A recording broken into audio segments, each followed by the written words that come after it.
ওই যে বট।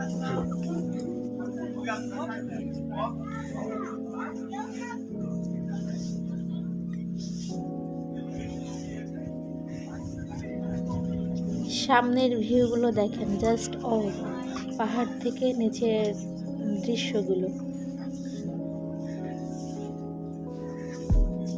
কেউ এখানে এসে রেস্ট নিচ্ছে, বসার জায়গা আছে, কেউ ছবি তুলছে, কেউ ভিডিও করছে। এই যে দেখেন পাহাড়ের উপর থেকে নিচের দৃশ্য। নেপালের সর্বোচ্চ চূড়ায় চলে আসছি।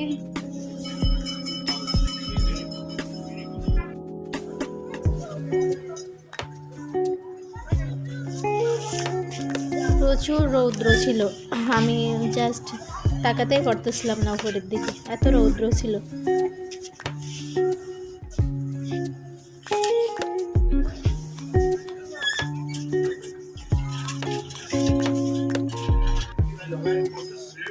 নেপালের কাঠমান্ডু উপত্যকায় এই মন্দিরে রয়েছে বিশাল এক স্তূপ। এই যে দেখতে পাচ্ছেন, এটা সেই বিশাল স্তূপ এবং এর ভিতরে বিভিন্ন প্যাডু।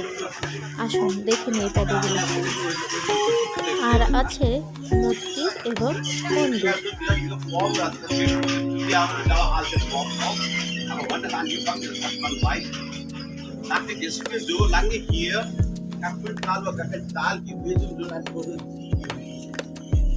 আপনারা যার কথা শুনতে পাচ্ছেন, ইনি একজন দোভাষী।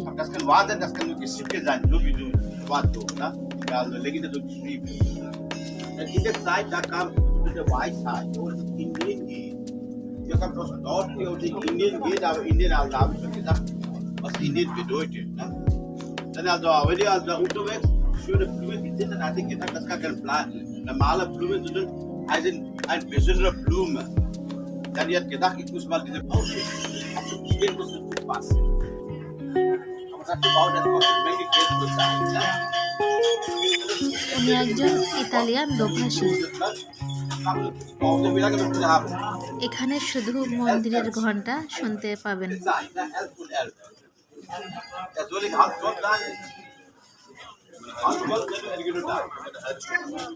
অনেক সাউন্ড আশেপাশে, যদিও আমি সাউন্ডগুলো রিমুভ করি নাই আপনাদের শোনানোর জন্য। জাস্ট এখানে গেলে কি পরিমাণে যে সাউন্ড হয়, আপনারা জাস্ট মানে না শুনলে বুঝতেই পারবেন না, এত পরিমাণে সাউন্ড। কার সাথে কথা বলতে গেলে আপনি পাশে যেয়ে কথা বলতে হবে, না হয় খুব জোরে জোরে কথা বলতে হবে, না হলে আপনি বুঝতেই পারবেন না, এত সাউন্ড আশেপাশে।